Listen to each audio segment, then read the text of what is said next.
दोस्तों स्वागत है आपका बिहार न्यूज़ में। दोस्तों मैं हूं फिरदौस गनी और आप देख रहे हैं केडीवी लाइव। दोस्तों आज हो चुका है 12 जनवरी 2023। तो आज की बिहार की टॉप न्यूज़ लेकर आए हैं आपके लिए। दोस्तों वीडियो शुरू करने से पहले आपको बता दें कि अगर आप नए आए हैं इस चैनल पर तो फिर चैनल को सब्सक्राइब करके बेल आइकन को प्रेस कर दीजिए। तो चलिए बात करते हैं आज की पूरे बिहार की टॉप न्यूज़। दोस्तों आज बिहार न्यूज़ में सबसे पहले बात करते हैं कि बिहार के मुख्यमंत्री नीतीश कुमार इन दिनों समाधान यात्रा के तहत बिहार का दौरा कर रहे हैं। इस दौरान सीएम नीतीश कुमार ने कहा कि मदरसों की स्थिति सुधारने और उसे आगे बढ़ाने के लिए सरकार कई प्रकार के काम कर रही है। वहीं उन्होंने मदरसों के अपग्रेडेशन की बात भी कही है। वहीं मुख्यमंत्री नीतीश की मदरसों को बढ़ावा देना और अपग्रेड करने की घोषणा पर बीजेपी प्रवक्ता डॉक्टर निखिल आनंद ने सवाल खड़ा किया है। उन्होंने कहा कि क्या मदरसों में सीबीएसई और आईसीएसई बोर्ड का पाठ्यक्रम लागू होगा। निखिल आनंद ने आगे पूछा है कि क्या मदरसों में कॉलेज स्तर की पढ़ाई होगी जहां पर कोई पढ़ सकेगा। बीजेपी प्रवक्ता ने कहा है कि अगर ऐसा नहीं होता है तो फिर सीएम नीतीश कुमार की मदरसों को अपग्रेड करने की घोषणा मुस्लिम तुष्टिकरण की राजनीति या फिर वोट बैंक की राजनीति के लिए महज बयानबाजी साबित होगी। दोस्तों बात करते हैं कि बिहार में खेती करने वाले किसानों के लिए अच्छी खबर सामने आ रही है। ताज़ा रिपोर्ट्स के मुताबिक सरकार भागलपुर, पूर्णिया, बांका समेत सभी जिलों के किसानों को 90% की सब्सिडी दे रही है। ये सब्सिडी ड्रिप, स्प्रिंकलर और रेन गन सिंचाई सिस्टम के लिए दिया जाता है। यह खबर के अनुसार पानी की किल्लत को ध्यान में रखते हुए बिहार सरकार के द्वारा सूक्ष्म सिंचाई योजना चलाई जा रही है। इस योजना के तहत किसानों को 90% की सब्सिडी दी जाएगी। इसका लाभ लेने के लिए किसान आवेदन कर सकते हैं। आपको बता दें कि खेत में ड्रिप, स्प्रिंकलर और रेन गन सिस्टम लगवाने के लिए किसानों को 90% का अनुदान दिया जाएगा। इससे किसानों के फसलों की सिंचाई भी सही तरीके से होगी। साथ ही साथ इससे पानी की किल्लत भी दूर होगी। दोस्तों खबर पटना से है, जहां कदमकुआ थाना इलाके से लापता लड़की को पटना पुलिस ने किशनगंज से बरामद किया है। जहां पुलिस ने बताया है कि मामला ह्यूमन ट्रैफिकिंग से जुड़ा हुआ है। वहीं इस मामले में पुलिस ने एक शख्स को भी हिरासत में लिया है। शख्स का नाम राहुल उर्फ जावेद बताया जा रहा है। पुलिस ने बताया है कि राहुल उर्फ जावेद ने ही इस लड़की को पटना जंक्शन से उठाया था और फिर किशनगंज ले गया। जहां लड़की को किशनगंज में शख्स ने तस्करों के हाथ में बेच दिया गया था। इलेक्ट्रॉनिक इनपुट के आधार पर पटना पुलिस जब किशनगंज पहुंची तो फिर मामले का खुलासा हुआ। फिलहाल लड़की का मेडिकल कराया जा रहा है। लड़की का कोर्ट में स्टेटमेंट भी कराया जाएगा। जब पुलिस का कहना है कि इस मामले में जांच चल रही है, जांच के बाद और बड़े खुलासे की संभावना है। दोस्तों बात करते हैं कि पूरे बिहार में ठंड का सितम लगातार जारी है। आज पूरे बिहार में ठंड और घने कोहरे का ऑरेंज अलर्ट जारी किया गया है। वहीं बिहार के 19 जिले कड़ाके की ठंड से 4 दिनों से बेहाल है। जब मौसम विभाग की माने तो 12 जनवरी तक पूरे बिहार के तापमान में 2 से 3 डिग्री की वृद्धि होने की संभावना जताई जा रही है। मौसम विभाग के अनुसार किशनगंज, सुपौल, शेखपुरा, समस्तीपुर, पूर्वी चंपारण, रोहतास, सबौर, खगड़िया, सहरसा, सिवान, सारण, बांका, गया, भागलपुर, पूर्णिया और दरभंगा में पिछले 4 दिनों से कड़ाके की ठंड से बेहाल है। जहां आज तक बिहार में घने कोहरे और शीतलहर का ऑरेंज अलर्ट जारी किया गया है।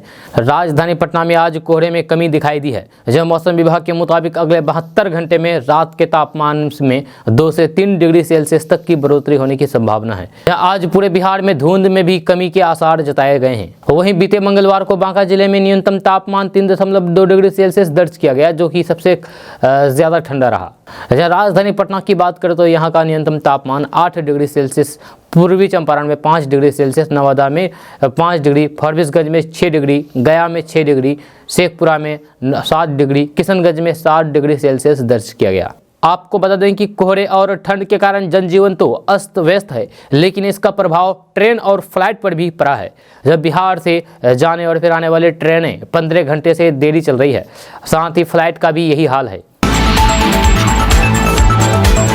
दोस्तों बात करते हैं कि सोशल मीडिया पर एक वीडियो तेजी से वायरल हो रहा है। यूजर्स दावा कर रहे हैं कि ये वीडियो बिहार का है।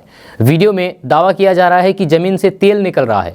आप इस वायरल वीडियो में देख सकते हैं कि जमीन के अंदर से तेल निकल रहा है। यह तेल इतनी तेजी से निकल रहा है कि वह सड़क पर बहने लगा है। आप वीडियो में देख सकते हैं कि जिस खेत में तेल निकल रहा है वहां मक्का लगाया गया है। जहाँ आप वीडियो में देख सकते हैं कि लोग बाल्टी लेकर के तेल लेने के लिए पहुंच रहे हैं। आगे वीडियो में कई लोगों को तेल लेकर के भागते हुए देखा जा सकता है। जब वीडियो को ध्यान से देखें तो फिर ऐसा लगता है कि जहां से युवक तेल निकाल रहे हैं वहां कोई गड्ढा है। अब इसका वीडियो सोशल मीडिया पर तेजी के साथ वायरल हो रहा है। जहां सोशल मीडिया पर दावा किया जा रहा है कि बिहार के खगड़िया जिले में जमीन से कच्चा तेल निकल रहा है। वहीं मिली जानकारी के मुताबिक ये भी मामला सामने आया है कि जिस जगह से तेल निकल रहा है उस जगह पर बरौनी असम पाइपलाइन गुजर रही है, जहाँ उसमें लीकेज हुआ है, जिस वजह से जमीन के अंदर से तेल रिसाव हो रहा है। वहीं मौका पाकर के कई लोग तेल लूट रहे हैं। दोस्तों बात करते हैं कि बिहार बोर्ड ने 9वीं कक्षा के लिए ऑनलाइन रजिस्ट्रेशन की तारीख को आगे बढ़ा दिया है। बिहार स्कूल एग्जामिनेशन बोर्ड ने साल 2024 में आयोजित होने वाली मैट्रिक वार्षिक परीक्षा 2024 के लिए 9वीं कक्षा में पढ़ रहे छात्र छात्राओं के पंजीकरण की लास्ट डेट को 16 जनवरी 2023 तक के लिए आगे बढ़ा दिया है। जी हां, ऐसे में अब तक जिन स्कूलों ने अभी तक अपने स्टूडेंट के रजिस्ट्रेशन प्रोसेसिंग को कंप्लीट नहीं किया है उनके पास अच्छा मौका है, वह ऐसा कर सकते हैं। इस दौरान विलंब शुल्क जमा करना होगा। इसके अलावा जिन संस्थानों का रजिस्ट्रेशन फॉर्म भरने के बाद शुल्क नहीं जमा हो पाया है तो ऐसे शिक्षण संस्थान भी 16 जनवरी 2023 तक फीस का भुगतान कर सकते हैं। बिहार बोर्ड ने इस संबंध में एक ट्वीट भी किया है। बोर्ड ने एक ट्वीट में यह भी सूचित किया है कि कक्षा 9 के लिए ऑनलाइन परीक्षा फॉर्म भरने या फिर आवेदन शुल्क का भुगतान करने में अगर कोई कठिनाइयां आती है तो फिर स्कूल BSEB हेल्पलाइन नंबर 0612223207 पर संपर्क कर सकते हैं। इसके अलावा बिहार बोर्ड ने हाल ही में कक्षा 10 परीक्षा 2023 के लिए प्रवेश पत्र रिलीज कर दिए हैं। ये आधिकारिक वेबसाइट biharboard.online.bihar.gov.in पर रिलीज किए गए हैं। दोस्तों बात करते हैं कि बिहार में आटा महंगा हो गया है। बिहार के गया में इसके दामों में बीते 7 दिनों में 5 रुपये तक का उछाल आया है। दरअसल गेहूं के दामों में उछाल के साथ ही आटे के दामों में तेजी दर्ज की गई है। ब्रांडेड से लेकर के नॉन ब्रांडेड आटे के दाम में लगातार बढ़ोतरी की जा रही है। इससे आम आदमी की परेशानी बढ़ रही है। एक तरह से गेहूं के दाम बढ़ने से आटे के भाव में रफ्तार पकड़ रखी है। पिछले एक सप्ताह में आटे के दामों में उछाल दर्ज किया गया है। आटे के बड़े दामों ने किचन के बजट को बिगाड़ दिया है, जहां लोगों की जेब पर अतिरिक्त बोझ पड़ रहा है। बाजार में आटे की कमी नहीं है लेकिन अधिक दाम पर आटा बिक रहा है। दोस्तों बात करते हैं कि जेडीयू संसदीय बोर्ड के अध्यक्ष उपेंद्र कुशवाहा ने नीतीश कुमार के मंत्रिमंडल में शामिल होने की इच्छा जाहिर की है। जहां उनकी मंशा सामने आने के बाद अब अटकलें लगाई जा रही है कि उन्हें बिहार का नया डिप्टी सीएम बनाया जा सकता है। यह कयास लगाए जा रहे हैं कि बिहार के मुख्यमंत्री नीतीश कुमार 14 जनवरी को खरमास के अशुभ महीने की समाप्ति के बाद मंत्रिमंडल विस्तार कर सकते हैं। दरअसल ये अटकलें मंगलवार को आए उपेंद्र कुशवाहा के उस बयान के बाद लगनी शुरू हुई है जिसमें उन्होंने सरकार में शामिल होने की इच्छा जाहिर की थी। अपने बयान में उपेंद्र कुशवाहा ने कहा था कि मैं जनता की सेवा करने के लिए राजनीति में आया हूँ। स्पष्ट तौर पर कोई पावर सत्ता में इसलिए रहना चाहता हूँ ताकि वे लोगों की सेवा कर सके। सियासी गलियारों में ये भी चर्चा है कि उपेंद्र कुशवाहा की नज़र बिहार सरकार में डिप्टी सीएम की पोस्ट पर है।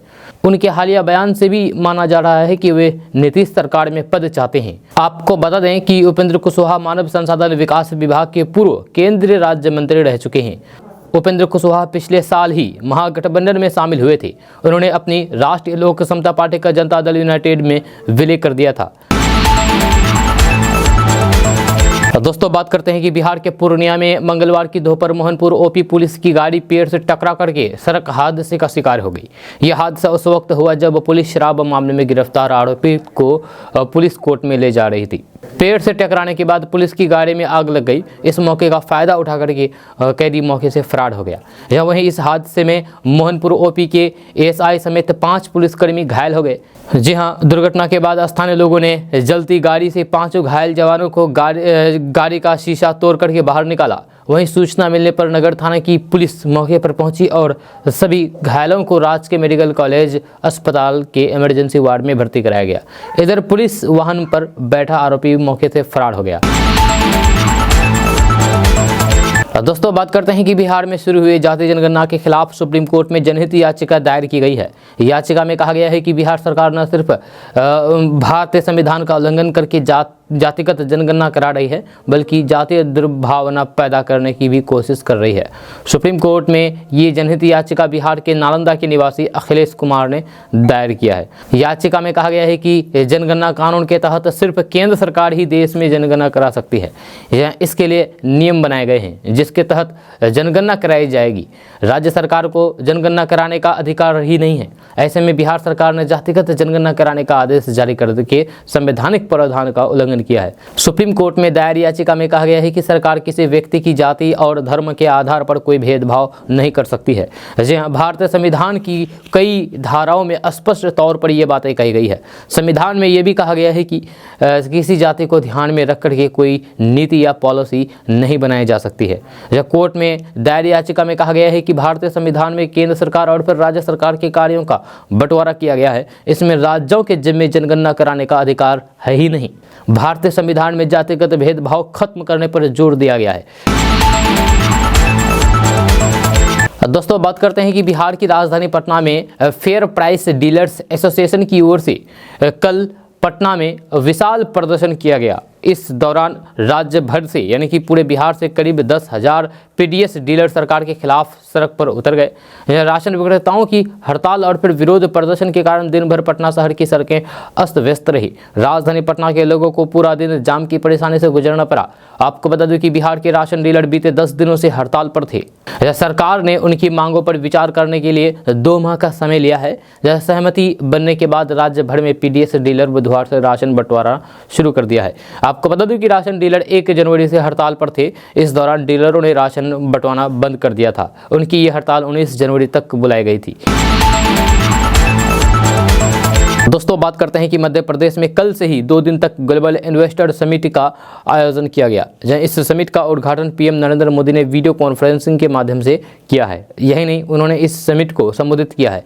पीएम मोदी ने उद्घाटन से पहले एक ट्वीट भी किया था जिसमें वे एमपी यानी कि मध्य प्रदेश में निवेश की संभावनाओं पर बोले हैं। आपको बता दूं कि इस सम्मेलन में 65 से अधिक प्रतिनिधिमंडल शामिल हुए। यही नहीं, करीब 20 से अधिक राजदूत, उच्चायुक्त, वाणिज्य दूतावास के अफसर और राजनयिकों के भी शामिल होने की बात कही जा रही है। इसके साथ देश के कुछ बड़े कारोबारी जैसे कुमार मंगलम, बिरला, नोएल, टाटा, नादिर, गोदरेज, पुनीत डालमिया और अजय पीरामल सहित भी इसमें शामिल होंगे।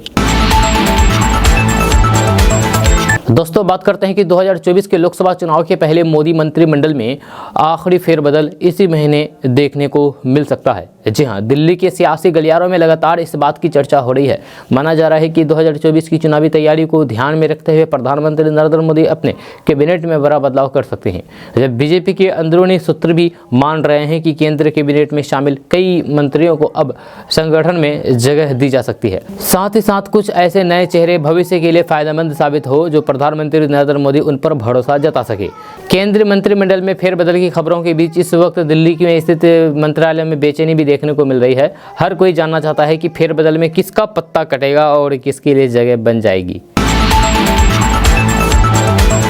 तो दोस्तों, बात करते हैं कि बिहार में 17 साल से भी ज़्यादा समय से नीतीश कुमार की सरकार है, जहां उन्हें विकास पुरुष भी कहा जाता है। सरकार के नुमाइंदे उनके काम की तारीफें करते नहीं थकते हैं, लेकिन बिहार के स्वास्थ्य विभाग से जुड़ी हुई एक ऐसी रिपोर्ट सामने आई है जो कि विकास की दूसरी कहानी बयां कर रही है।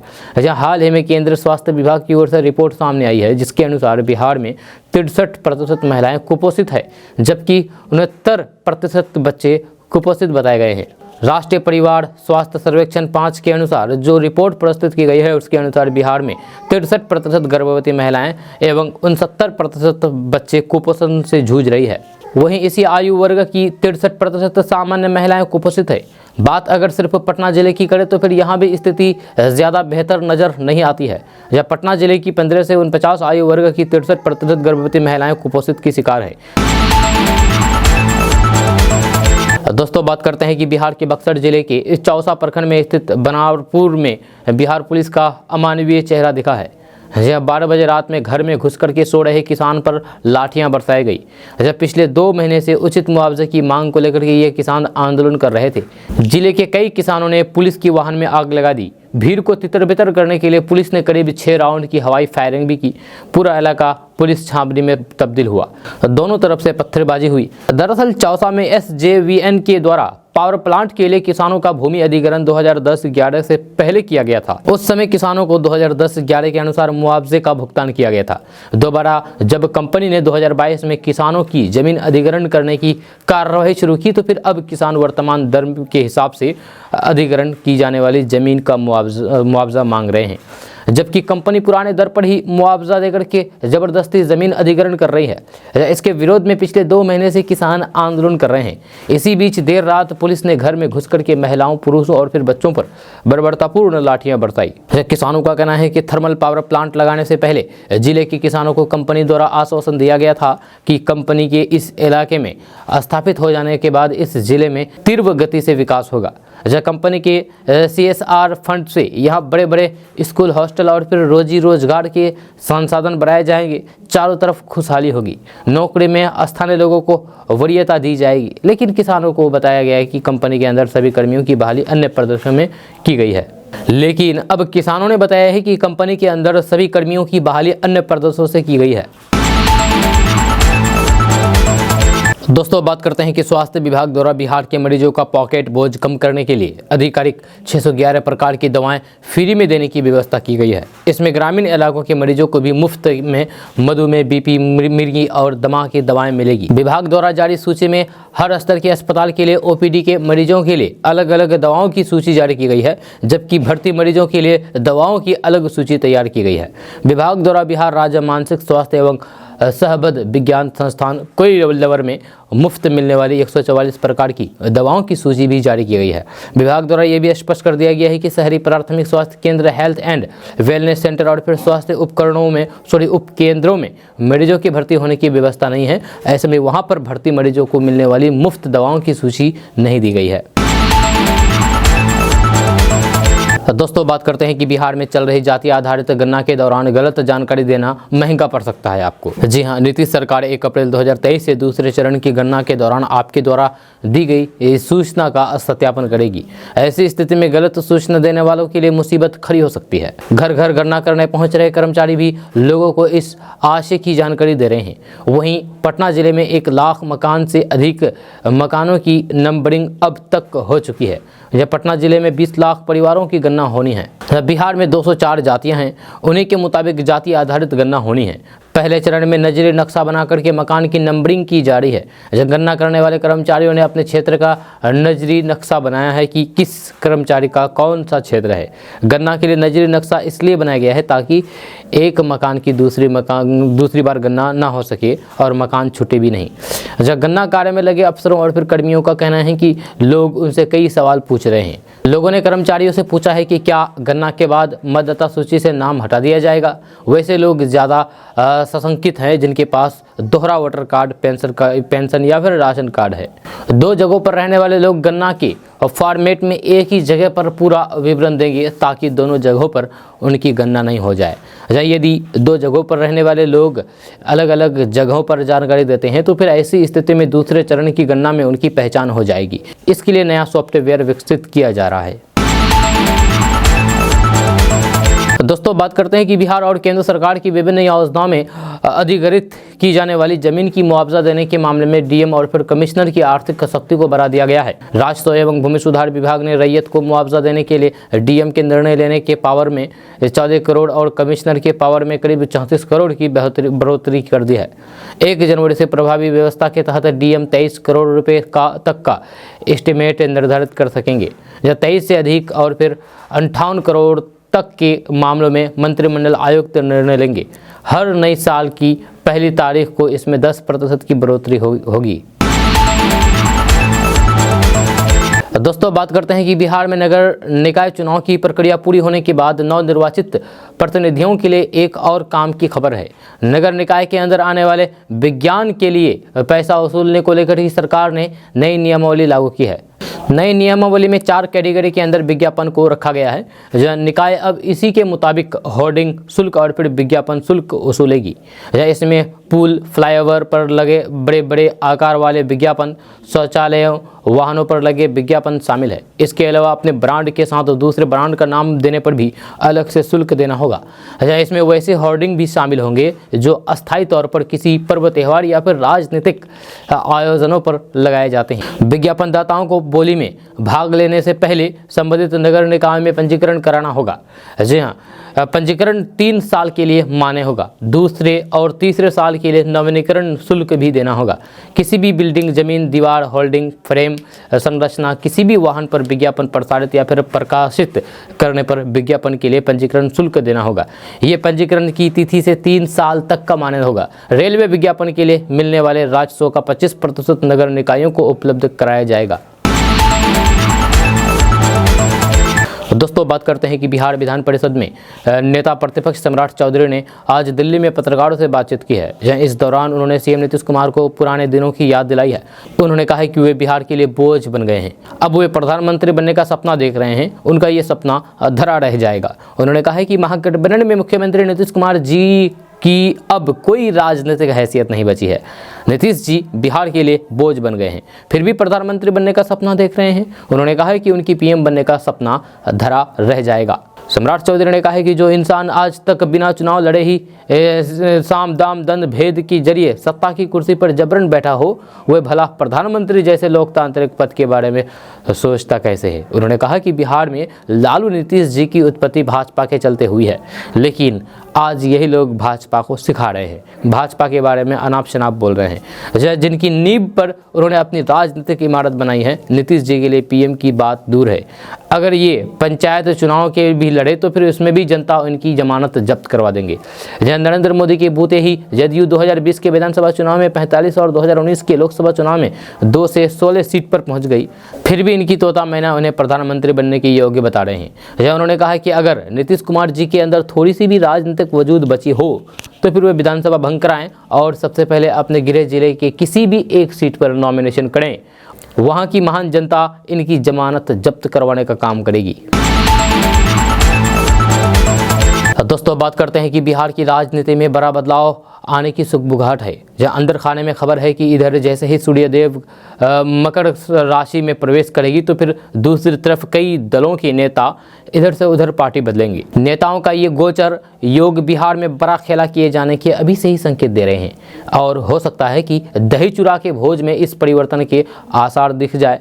इस लिस्ट में कई नेताओं के नाम हैं जो पार्टी बदल सकते हैं। माना जा रहा है कि 15 जनवरी के बाद ही शुभ घड़ी में वे नई पार्टी में जाएंगे। असल में बिहार की में खरमास को लेकर के बहुत मान्यता है, जहाँ इस दौरान शुभ कार्य नहीं किया जाता है। ऐसे में 15 जनवरी खिचड़ी के दिन का बेसब्री से इंतजार हो रहा है।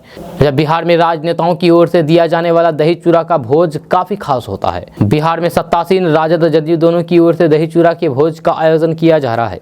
असल में राजद का दही चूड़ा भोज हमेशा से प्रसिद्ध रहा है। ऐसे में पहला भोज राजद अध्यक्ष लालू प्रसाद यादव और फिर पूर्व मुख्यमंत्री राबड़ी देवी के आवास पर होगा। वहीं जदयू भी इस मौके पर दही चूड़ा का भोज करती आई हैं। जदयू संसदीय बोर्ड के अध्यक्ष और पूर्व केंद्रीय मंत्री उपेंद्र कुशवाहा भी इस बार दही चूड़ा खिलाएंगे। माना जा रहा है कि ये दिन और आयोजन इस बात को साफ कर देगा कि कौन कहां किस पार्टी में जा रहा है। इसमें सबसे पहले तो 2 नेताओं का नाम स्पष्ट रूप से सामने आ रहा है। भाजपा के प्रदेश अध्यक्ष रहे राजीव रंजन इनमें से एक हैं। वे भाजपा छोड़ चुके हैं तो फिर ऐसा माना जा रहा है कि उनकी वापसी फिर से राजद में हो सकती है। बल्कि सब कुछ तय है, बस शुभ घड़ी और फिर मुहूर्त का इंतजार हो रहा है। वही लोजपा प्रमुख और केंद्रीय मंत्री पशुपति कुमार पारस ने श्रवण कुमार को पार्टी से निकाल दिया है। भाजपा के नेता और फिर विधान पार्षद सम्राट चौधरी भी कहते हैं कि खरमास के बाद जदयू में भगदड़ मचेगी। जदयू के कई नेता पार्टी छोड़ेंगे। उनका कहना है कि इन नेताओं को पता है कि नीतीश कुमार के पास अब जमीनी पकड़ समाप्त हो चुकी है। ऐसे में जदयू से भी बड़ा पलायन हो सकता है। राजनीति में किसके गिरे किस गति में घूमेंगे और कौन सा योग बनेगा, इन सब का जवाब मकर संक्रांति के दिन ही हो पाएगा। तब तक इंतजार कीजिए। दोस्तों, बात करते हैं कि बिहार से होकर के एक एक्सप्रेस वे गुजरने वाली है जो 3 राज्यों को जोड़ेगी। इस एक्सप्रेस वे से 3 राज्य जुड़ेंगे जिनमें बिहार भी है। आपको बता दूं कि ये एक्सप्रेस वे यूपी से चलकर के बिहार होते हुए बंगाल तक जाएगी। गोरखपुर सिलीगुड़ी एक्सप्रेस वे के सर्वे का काम जारी है और 3 जिलों में इसका काम पूरा हो गया है। सर्वे का काम इसके बाद अन्य जिलों में भी किया जाएगा। इसके बाद भूमि अधिग्रहण के काम पर भी जोर दिया जाएगा। इस काम में भी जल्द तेजी आएगी। भारतमाला फेज 2 के अंतर्गत गोरखपुर सिलीगुड़ी एक्सप्रेसवे का काम प्रगति पर है, जहाँ किसी भी सड़क के निर्माण के लिए 80% से ज़्यादा भूमि अधिग्रहण होने के बाद ही सड़क निर्माण के लिए टेंडर जारी किया जाता है। सर्वे की रिपोर्ट भी जल्द ही प्राधिकरण को सौंप दी जाएगी। दोस्तों बात करते हैं कि ट्रेन से सफर करने वालों के लिए बड़ी खुशखबरी है। रेलवे यात्रियों की सुविधा को ध्यान में रखते हुए कई तरह की फैसिलिटी देता है। अब आप जनरल टिकट में स्लीपर कोच में सफ़र कर सकते हैं और ख़ास बात यह है कि इसके लिए आपको एक भी एक्स्ट्रा चार्ज नहीं देना होता है। इंडियन रेलवे ने देश भर में कड़ाके की सर्दी को देखते हुए ये फैसला लिया है कि अब जनरल टिकट लेने वाले यात्री भी स्लीपर क्लास में सफ़र कर सकते हैं। रेलवे ने बुजुर्गों और फिर गरीबों को देखते हुए ये निर्णय लिया है। इससे इन लोगों को सफ़र करने में आसानी होगी। रेलवे बोर्ड ने सभी मंडल के प्रशासन से कहा है कि जिन भी ट्रेनों के स्लीपर कोच 80% से कम यात्री के साथ चल रहे हैं, उन सभी कोचों की डिटेल्स मांगी गई है। रेलवे उन सभी स्लीपर कोच को जनरल में बदलने का विचार कर रही है, जिससे कि यात्रियों को सफर करने में परेशानी ना हो। आपको बता दूं कि सर्दी के मौसम में कई यात्री स्लीपर कोच की जगह एसी कोच से सफर करने को प्राथमिकता दे रहे हैं, जिसकी वजह से स्लीपर कोच में यात्री कम संख्या में सफर कर रहे हैं। इसके साथ ही रेलवे ने एसी कोच की संख्या बढ़ाने का भी फैसला किया है। दोस्तों बात करते हैं कि मुख्यमंत्री नीतीश कुमार अभी बिहार में समाधान यात्रा पर हैं। कई जिलों का वे दौरा कर चुके हैं, जहां उनके साथ उप मुख्यमंत्री तेजस्वी यादव भी जा रहे हैं।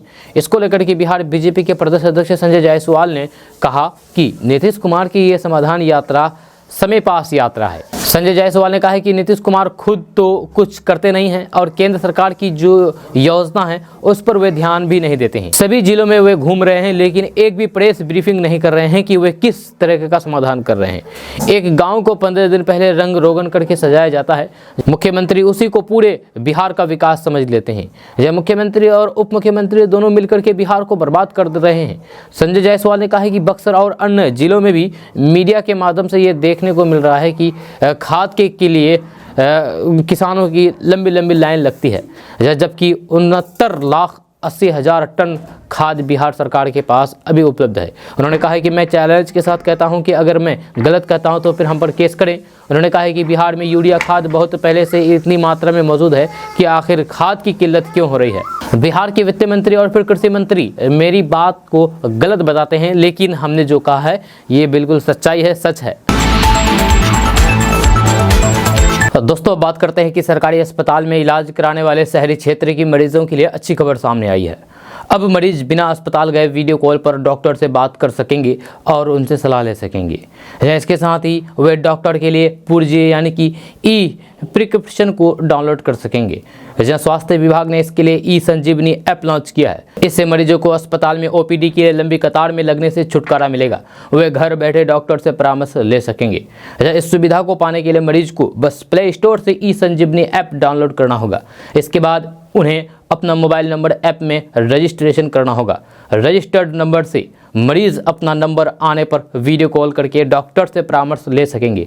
ये सेवा फ्री में है। कोई भी मरीज सोमवार से शनिवार के बीच सुबह 10 बजे से लेकर के शाम 4 बजे के बीच वीडियो कॉल पर ओपीडी की मुफ्त सेवा का लाभ ले सकता है। आपको बता दें कि नेशनल फैमिली हेल्थ सर्वे 5 के अनुसार बिहार में तकरीबन 80% लोग अस्पतालों में कतार, समय की बर्बादी, घर से अस्पताल की छुट्टी की वजह से अस्पताल नहीं जाना चाहते हैं। ऐसे में वीडियो कॉल पर ओपीडी सेवा शुरू होने से उन्हें घर बैठे ही डॉक्टरी परामर्श मिल जाएगी।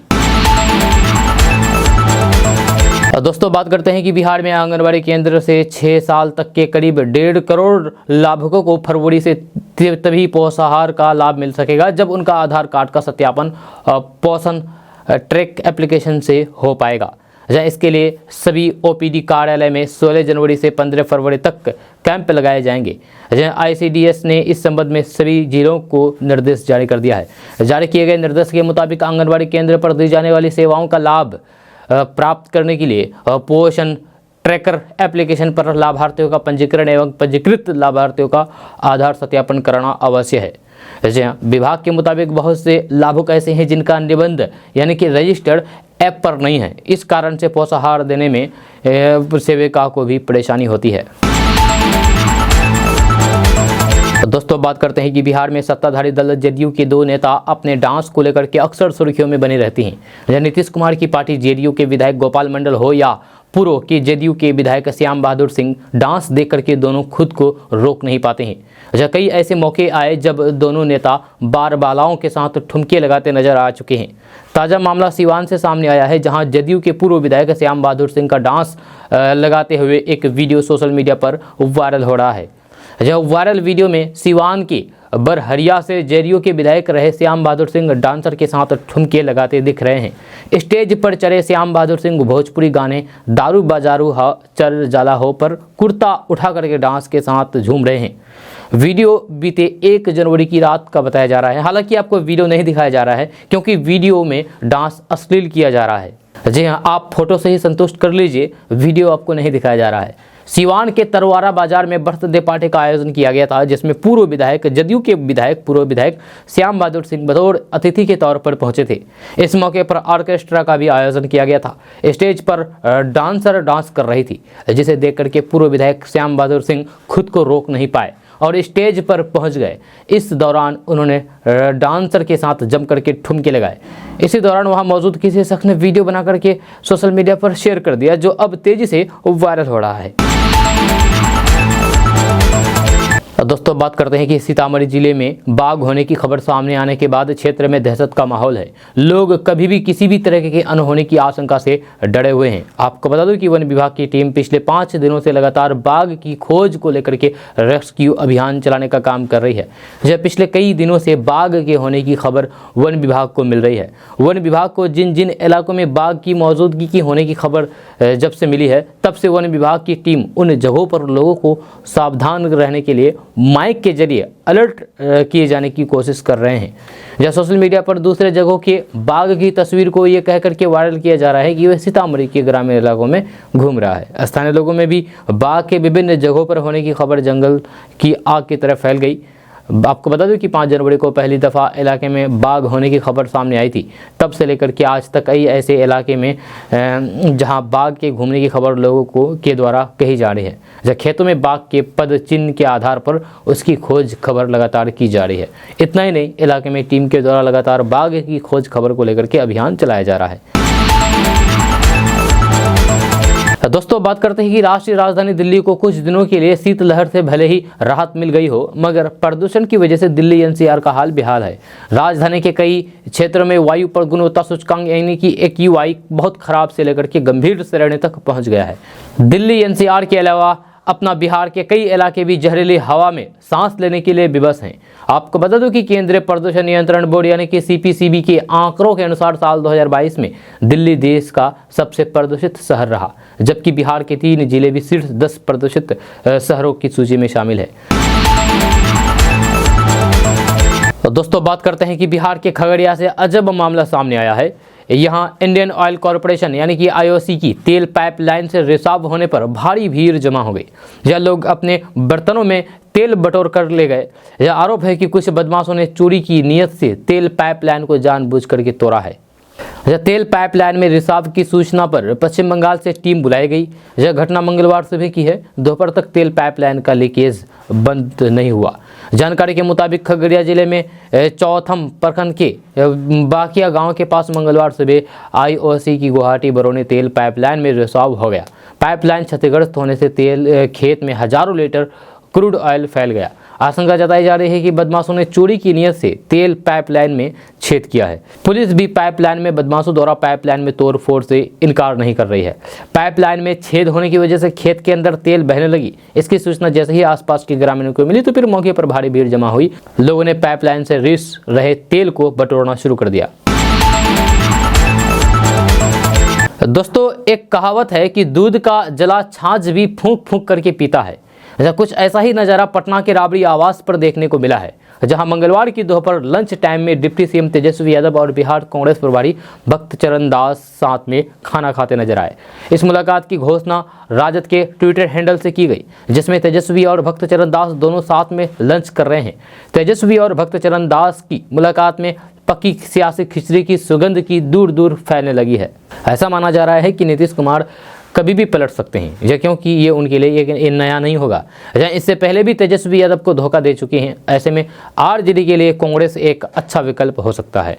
जहाँ वैसे भी खरमास बाद कुछ बड़ा होने वाला है, इसको लेकर के तरह तरह के क्यास लगाए जा रहे हैं। जी हाँ, आपको बता दूं कि बिहार में अभी यात्रा का दौर चल रहा है। बिहार सीएम नीतीश कुमार समाधान यात्रा में जुटे हुए हैं, वहीं कांग्रेस भारत जोड़ो यात्रा कर रही है। लोकसभा चुनाव 2024 के लिए विपक्ष को एक करना दोनों पार्टी का लक्ष्य है। जब लक्ष्य एक है तो फिर यात्रा भी एक होना चाहिए।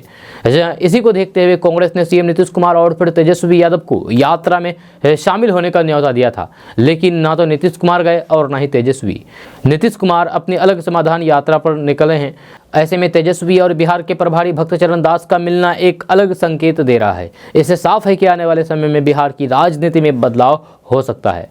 जी हाँ, भक्तचरण दास की मुलाकात से लग रहा है कि तेजस्वी को नीतीश कुमार पर भरोसा नहीं है, क्योंकि इससे पहले भी तेजस्वी डिप्टी सीएम बने थे, लेकिन उन्हें इसके बदले धोखा मिला था। दोस्तों, आज का न्यूज़ बस यह था। कैसा लगा नीचे कमेंट बॉक्स में कमेंट करके ज़रूर बताइएगा। अगर आप नए आए हैं इस चैनल पर तो फिर चैनल को सब्सक्राइब करके बेल आइकन को प्रेस कर दीजिए और साथ में वीडियो को लाइक कर दीजिए, अपने दोस्तों के साथ शेयर भी कीजिए। तो चलिए मिलते हैं फिर नेक्स्ट वीडियो के साथ, तब तक के लिए जय हिंद, जय बिहार।